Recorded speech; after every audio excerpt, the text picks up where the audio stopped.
Olá, queridos, tudo bem? Por aqui, Diego Dias, professor de linguagens, e hoje a gente vai falar um pouquinho sobre a parte de língua portuguesa e literatura da sua prova do Enem. Você já deve ter percebido nos seus estudos que a prova de linguagens é uma prova bastante densa no que se refere à quantidade e à pluralidade de textos. Só que não podemos ser ingênuos e, numa tentativa de chegar no momento da prova e achar que tudo vai fluir, que tudo vai acontecer sem um treino, sem uma perspectiva de estudo. Você não é bobo e já sabe que você precisa se preparar, ponderar seus estudos visando justamente o seu objetivo, que é um destaque, é o sucesso na sua prova.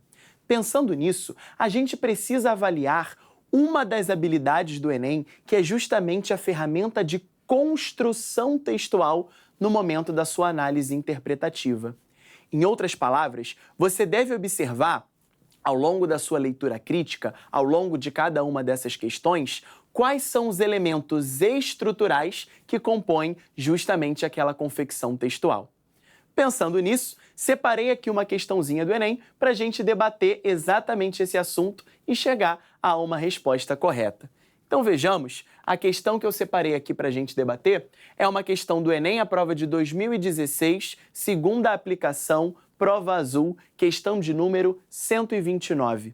Temos um texto, como em todas as questões, e a partir desse texto nós vamos avaliar as estruturas que compõem justamente a ferramenta de construção desse texto, que você já vai verificar no enunciado comigo, é justamente o foco da questão.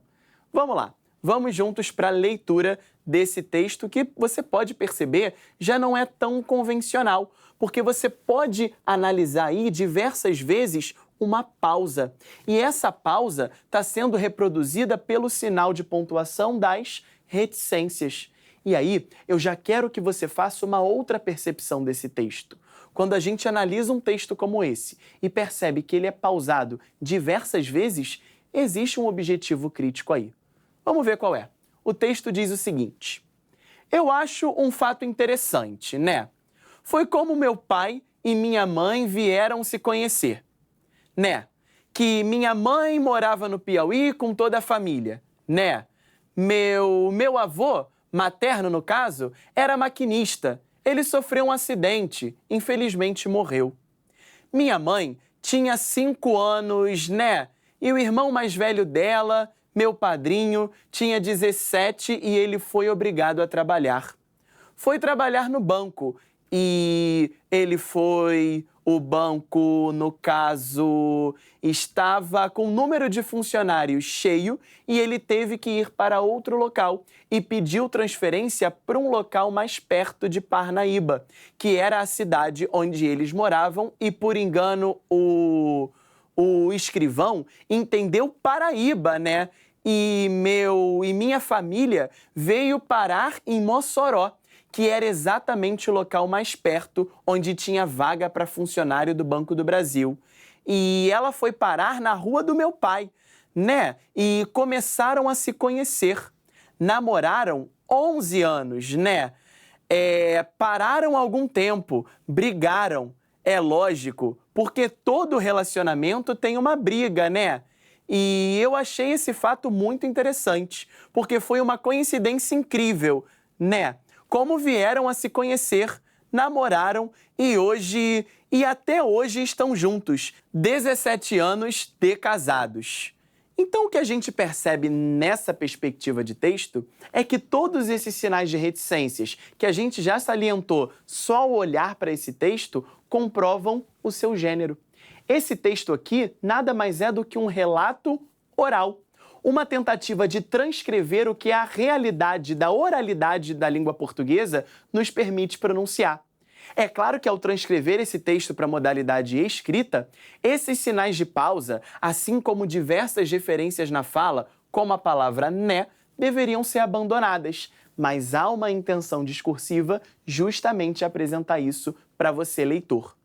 E aqui no finalzinho do texto, a gente percebe mais uma construção extremamente relevante, que vai ser justamente o foco da nossa questão. Para isso, vejamos o enunciado e o comando da questão dessa prova de 2016. A questão diz o seguinte: Na produção dos textos, orais ou escritos, articulamos as informações por meio de relações de sentido. No trecho de fala, a passagem "brigaram" é lógico porque todo relacionamento tem uma briga, enuncia uma justificativa em que "brigaram" e todo relacionamento tem uma briga são respectivamente. Letra A, causa e consequência. Letra B, premissa e conclusão. Letra C, meio e finalidade. Letra D, exceção e regra. Ou letra E, fato e generalização. É justamente uma questão típica da sua prova em que você precisa encontrar a análise da construção textual para, de fato, conseguir observar qual dessas opções seria correta. Visto isso, sinalizei aqui na lousa justamente o foco da questão com esses dois trechos do texto que nós lemos agora há pouco. O primeiro é: brigaram é lógico. Essa primeira sentença tem como foco o verbo de ação brigaram. E o fato, justamente desse casal, dos pais desse narrador, terem brigado, comprova um ponto que eu sinalizei para vocês como menor, já que eu estou tratando aqui de um fato, de algo pontual que aconteceu durante essa narração desse relato oral. Já na próxima sentença, que está sinalizada lá no seu enunciado, a sentença destacada é: porque todo relacionamento tem uma briga.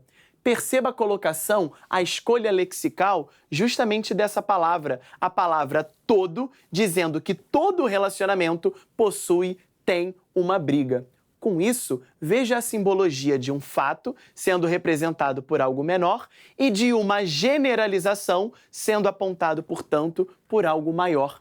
E é isso que a questão pede que você observe: a construção textual, uma sistematização de construção linguística em que o narrador parte de um fato, algo menor, para uma possibilidade de generalização para algo maior a partir do fato que foi mencionado.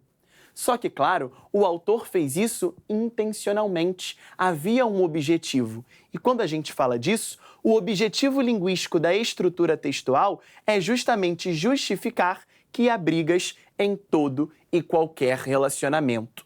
E aí, quando a gente volta para a questão, observando bem justamente esse trecho que está destacado, primeiro brigaram e depois todo relacionamento tem uma briga, a gente percebe, vamos analisar as opções. Causa e consequência está fora. Muito cuidado que às vezes o Enem pode abordar causa e consequência como origem e desdobramento. Isso é bem frequente. São estruturas sinônimas. Causa e consequência vinculada a origem e desdobramento, que para o nosso contexto aqui da questão não tem muito a ver com a prática textual dessa questão 129. A letra B fala em uma premissa e uma conclusão, como se a gente estivesse aí falando de um processo de método de raciocínio para a chegada de uma conclusão, o que também não é evidenciado, já que não temos uma premissa.